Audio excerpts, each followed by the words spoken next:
परमेश्वर ने अपने जैसे आपको बनाया है।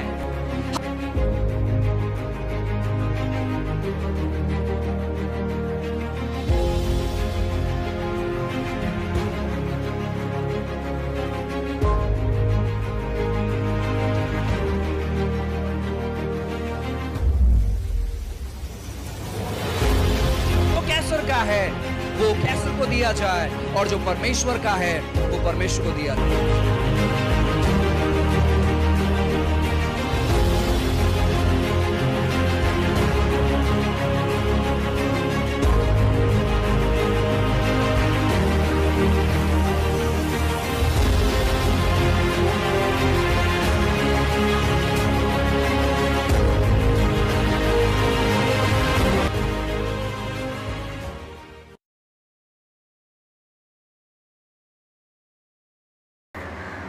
फिर एक बार प्रभु यीशु मसीह के मधुर मीठे नाम से हम आपका स्वागत अभिनंदन करते हैं इस सुबह के समय। और प्रभु को धन्यवाद हो आज के दिन के लिए। परमेश्वर ने आज का दिन हमें दिखाया है और आज का दिन का शुरुआत जो है बहुत ही खूबसूरत तौर पर हुआ, इसलिए प्रभु के नाम को धन्यवाद हो। आइए एक वचन पढ़ते हैं और उस वचन पर आज हम मनन करेंगे। भजन संहिता अध्याय 1, भजन संहिता अध्याय 1 लिखा है वचन 1 में, क्या ही धन्य है वो पुरुष जो दुष्टों की युक्ति पर नहीं चलता और ना पापियों के मार्ग में खड़ा होता है और ना ठट्ठा करने वालों की मंडली में बैठता है। हालेलुया। वापस एक बार पढ़ूंगा। लिखा है, क्या ही धन्य है वो पुरुष जो दुष्टों की युक्ति पर नहीं चलता और ना पापियों के मार्ग में खड़ा होता है और ना ठट्ठा करने वालों की मंडली में बैठता है। बाइबल यहाँ पर धन्य व्यक्ति के बारे में कहता है, और आप जो है धन्य व्यक्ति है क्योंकि परमेश्वर ने अपने लहू के द्वारा आपको खरीदा है। आप चुने हुए लोग हैं, आप चुने हुए व्यक्ति हैं, और इसीलिए आप जो है आप धन्य व्यक्ति है। जैसे ही परमेश्वर आपको धन्य कहता है, परमेश्वर का वचन आपको धन्य कहता है, मैं आपको कहना चाहता हूं कि लिखा गया यहाँ पर 3 बातों के बारे में बहुत अच्छे तौर पर यहाँ पर फोकस किया गया है। सबसे पहली बात जो है वो है, लिखा है, क्या ही धन्य है वो पुरुष जो दुष्टों की युक्ति पर नहीं चलता। जब आप दुष्टों की युक्तियों पर चलने लगते हो, दुष्टों की युक्ति यानी दुष्टों का विचार, दुष्टों का सलाह, आप जब भी कभी अपने जीवन में निर्णय लेने पर होते हो, वो निर्णय जो है परमेश्वर के वचन के अनुसार होना चाहिए और परमेश्वर के जो लोग हैं उनके सलाह के अनुसार होना चाहिए। लिखा गया है, इंग्लिश बहुत खूबसूरत वचन कहता है, इंग्लिश में लिखा गया है, there is a safety in multitude of counsellors, यानी जो ज़्यादा सलाहगारों के मध्य में जो है सुरक्षा होती है। लेकिन आज हम मसीह लोग क्या करते मालूम है क्या?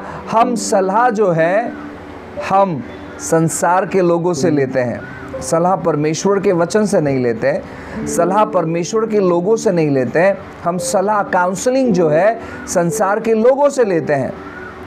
आज आप देख सकते हो बहुत सारे मसीह लोग बहुत सारे मोटिवेशनल स्पीकर्स को सुनते हैं, मोटिवेशनल प्रचारक लोगों को सुनते हैं, और वो कहते हैं, अरे ब्रदर, उसका सुनने के बाद है ना मानो कि जागरूक हो गए हम लोग।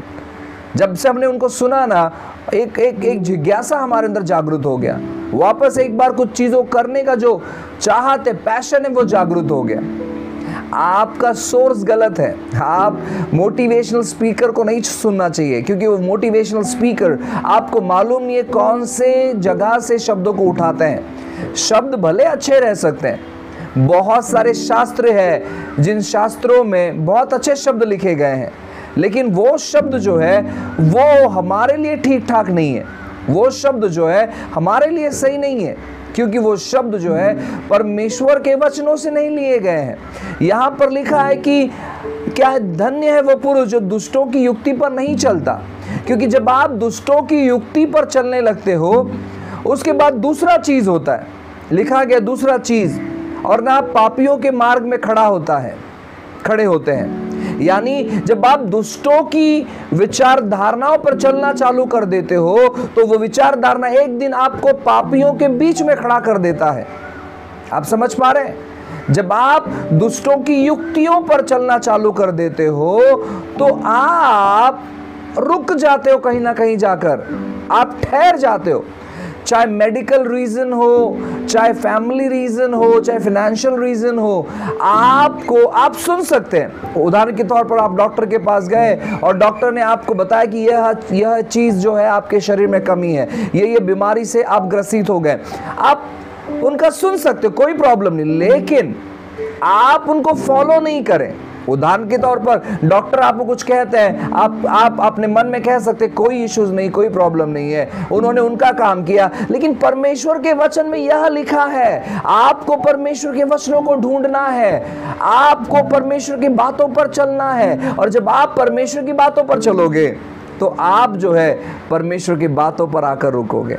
Hallelujah, praise the lord. जब आप संसार के जो लोग हैं उनका सलाह जब आप मानोगे तब आप पापियों के बीच में आकर खड़े हो जाओगे, आप रुक जाओगे। आप पहले तो चलना चालू करोगे और फिर आप रुक जाओगे। और फिर तीसरा जो भाग है लिखा गया, और ना ठट्टा करने वालों की मंडली में बैठता है। यानी धन्य पुरुष जो है ठट्टा करने वालों की मंडली में नहीं बैठता है। वो पहले चालू करता है चलना दुष्टों की युक्तियों को सुनने के लिए, और फिर वो पापियों के बीच में वो खड़ा हो जाता है और फिर ठट्टा करने वाले मंडली में बैठ जाता है। और जब बैठ जाता है तो वहीं पर उसका जिंदगी रुक जाता है। हमें संसारिक किसी भी चीजों को सुनकर उनको अपने जीवन में अमल नहीं करना है। अब जितने भी मोटिवेशनल स्पीकर्स है, कोई भी क्यों ना हो, कितने भी लाखों फॉलोवर्स क्यों ना हो, कितनी बड़ी भीड़ क्यों ना जमा होती हो, और वो कितना भी अच्छा क्यों ना बोलता हो, ऐसे लोगों को सुनना बंद करें। अगर आप सुनते हो तो आपको परमेश्वर के वचनों को सुनना है, आपको परमेश्वर की बातों को सुनना है। वे लोग अपना व्यवसाय चलाने के लिए इस प्रकार की बातों को ढूंढते हैं और उनका सोर्स बहुत गलत होता है।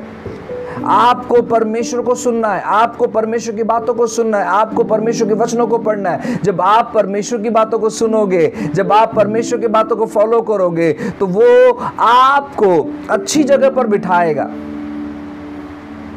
मसीह जीवन इसका विपरीत है। यानी मसीह जीवन शुरुआत होता है परमेश्वर के निकट बैठने से। मसीह जीवन शुरुआत होता है परमेश्वर के निकट बैठने से, और फिर वो बैठना आपको मजबूत करता है। क्योंकि जब आप बैठते हो तो परमेश्वर आपको नरिश करता है, परमेश्वर आपको तृप्त करता है अच्छी चीजों से, आप शक्ति प्राप्त करते हो और आप खड़े होते हो। और आप जब संसार में चलते हो तो परमेश्वर के सामर्थ्य को लेकर चलते हो। लेकिन संसार के जो लोग हैं, संसार का जो रीति है, संसार का जो तरीका है, संसार का जो पैटर्न है, वो पहले आपको चलाता है, आप थक जाते हो, आप रुक जाते हो और फिर आप बैठ जाते हो जब आप संसार के लोगों को सुनते हो।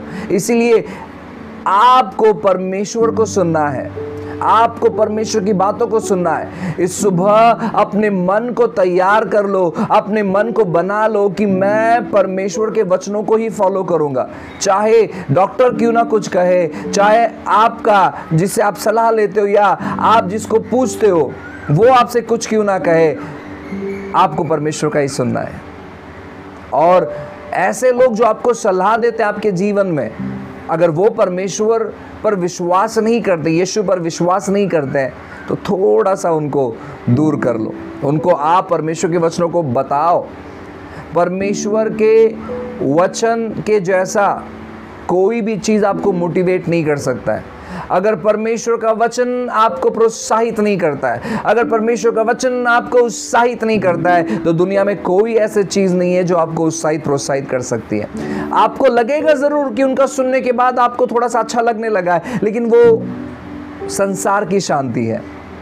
यीशु कहता है कि संसार जैसे तुम्हें शांति देती है वैसी शांति मैं तुम्हें नहीं देता, लेकिन मैं अपनी शांति तुम्हें दिए हुए जाता हूं। यानी संसार में शांति है लेकिन वो कुछ पल की है, कुछ समय की है, लेकिन परमेश्वर की शांति ये अनंतकाली है जो हमारे समझ के परे है। इसलिए आपको परमेश्वर के वचनों को फॉलो करना है, इसलिए आपको परमेश्वर के वचन की ओर ध्यान लगाना है, इसलिए आपको परमेश्वर के वचन की ओर मनन करना है, इसलिए आपको परमेश्वर के वचन को संभालना है अपने हृदय में।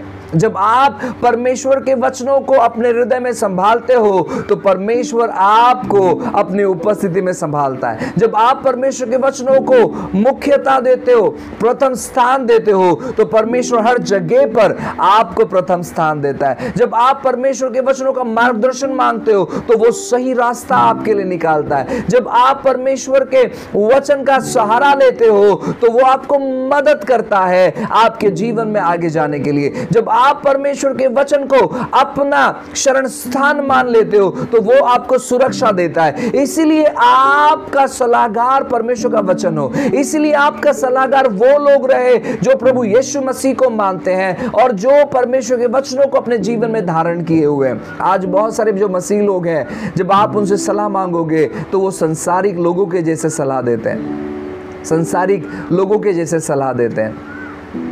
मैं आपसे कहना चाहता हूं, ऐसे लोगों से थोड़ा सा आप दूर रहे, उनके लिए प्रार्थना करें कि परमेश्वर इनका मन खुल जाए आपके वचनों को समझने के लिए और आपके वचनों को जानने के लिए। आप संसारिक लोगों के जैसे सलाह नहीं दे सकते और संसार के लोगों से आप सलाह नहीं ले सकते। आपको सलाह लेना है परमेश्वर के वचन से, क्योंकि जब आप लोगों का सलाह सुनकर अपने जीवन में आगे बढ़ने का प्रयास करते हो तो आप कहीं ना कहीं जाकर रुक जाते हो और वहाँ पर सॉल्यूशन नहीं है, वहाँ पर सुझाव नहीं है।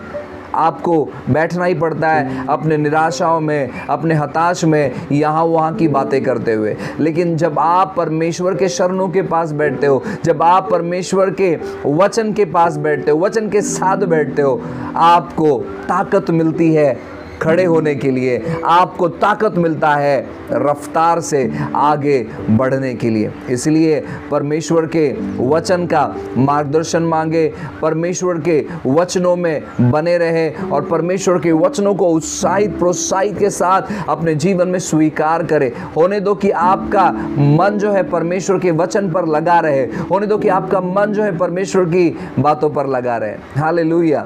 मैं विश्वास करता हूं कि परमेश्वर आपके जीवन में अद्भुत चीज़ों करने जा रहा है जब आप परमेश्वर के वचन का सहारा लोगे। संसार की चीज़ों को सुनना और उनका मार्गदर्शन पर चलना बंद कर दो और परमेश्वर के वचन पर चलना शुरू करो और देखो परमेश्वर कैसे आपको आपके जीवन में आगे लेकर जाते हैं। आइए प्रार्थना करेंगे। उद्धारकर्ता परमेश्वर, फिर एक बार हम आपके नाम को ऊंचाई पर उठाते हैं। आपका अनुग्रह, आपकी कृपा, आपकी दया, आपकी भलाई के लिए हम प्रार्थना करते हैं प्रभु जी। हम जितने लोगों से जुड़े हुए हैं, जो लोग सुन रहे हैं प्रभु जी, आपके आशीष को, आपके फेवर को प्रभु उनके जीवन पर कहते हैं। सारी कमी घटी यीशु के नाम से चले जाने के लिए आज्ञा करते हैं। इसी समय हम आज्ञा देते हैं स्वर्गदूतों की सेवकाई, पूरे दिन को अच्छी बातों से हम नियुक्त करते हैं। अच्छी चीज़ें आज हमारे जीवन से टकराएंगी, अच्छी बातें हम अनुभव करने पाएंगे। आपने प्रभु करुणा कृपा किया, धन्यवाद देते हैं। महान महिमा आपको देते, प्रार्थना यीशु के नाम से मांगते हैं। आमेन, आमेन, आमेन।